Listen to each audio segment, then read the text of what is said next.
L'histoire se déroule dans un pays un peu lointain. Ce jour-là, se trouveraient réunis dans la grande salle d'un château tout ce que la contrée contenait de personnages illustres et réputés.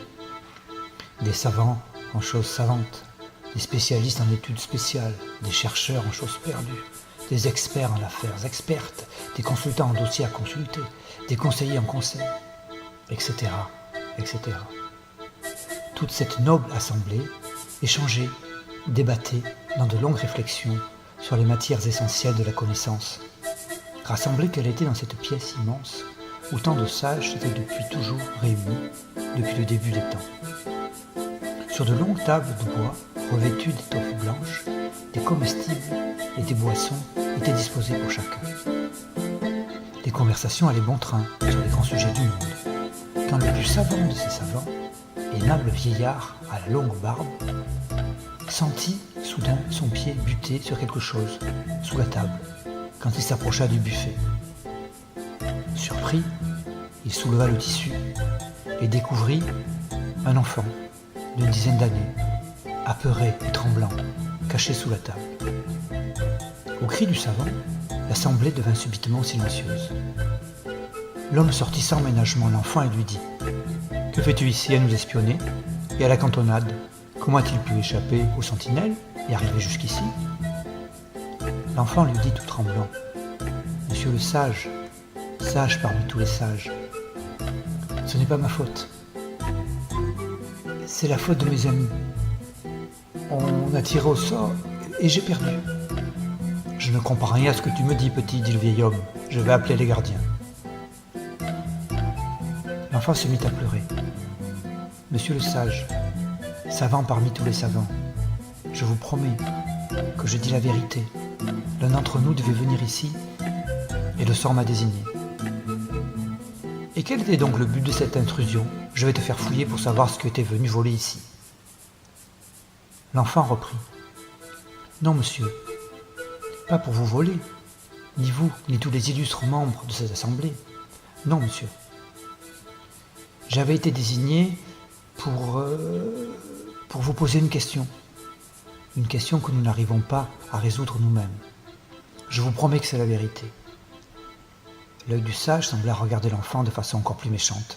« Tes balivernes ne font qu'aggraver la punition que tu vas recevoir. » Et il sortit un lourd bâton de chêne. « Je vous en prie, monsieur, battez-moi si vous le voulez, mais j'ai perdu le pari et je dois aller jusqu'au bout pour la question. » Le sage jeta un regard dans la salle et sembla y trouver un début d'acquiescement. « Écoute, petit, je te laisse une chance. Dis-nous quelle était la question. Et peut-être, mais je n'en suis vraiment pas sûr, peut-être auras-tu une correction moins forte que celle que nous allons envisager de te donner de toute façon. Allons, parle, et fais vite, nous n'avons pas que cela à faire. » L'enfant poursuivit, peu rassuré. « Monsieur, on se réunit souvent avec mes copains et on discute.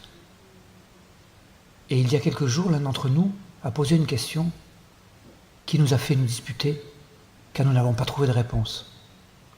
Sauf moi. » L'œil du sage sembla s'éclairer quelque peu. « Poursuis, petit, allez. » L'enfant reprit. « Eh bien, l'un d'entre nous demanda aux autres la chose suivante. Si demain, il y avait le feu chez toi, et que tu devais n'emporter qu'une seule chose, laquelle choisirais-tu » Le savant lissa sa barbe. « Et alors ?» Eh bien, on s'est tous disputés sans vraiment trouver. Tout le monde se moquait de ma réponse. Alors on a décidé d'aller demander conseil à vous, aux sages du pays. Et on a tiré au sort, qui irait. Et j'ai perdu, monsieur. » Un silence suivit cette dernière phrase. Le vieillard leva la tête vers les autres sages et vit que certains commençaient déjà à travailler la question. Alors, progressivement, dans tout le pays, tous les savants en affaires savantes, les sages en choses sages, les chercheurs en dossiers perdus, les spécialistes en situations spéciales, tous les membres de l'Assemblée se mirent à étudier la question. Il y eut des réunions, des colloques, des séminaires, des journées d'études. Le temps passa, et des écoles se créèrent pour privilégier et défendre telle ou telle position. Des ruptures et des schismes se produisirent. Certaines contrées se séparèrent et firent sécession dans le royaume. D'autres tombèrent dans la clandestinité. Certains en moururent, brûlés comme impies ou sorciers. Chacun y était allé de son objet précieux, de son livre, de son fétiche, de son souvenir. Le temps passa.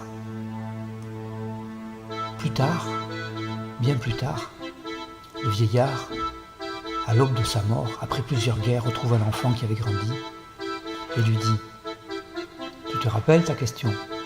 Nous n'avons pas trouvé la seule réponse unique qui nous aurait réunis. Au contraire, nous avons connu le chaos à chercher ainsi. Nous avons perdu des générations. Certains en ont perdu la vie. Mais je me souviens, tu m'avais dit que toi, tu avais trouvé une réponse et que tout le monde s'était moqué de toi avant que tu ne perdes ton pari et viennes nous voir. Tu t'en souviens ? Bien sûr, monsieur.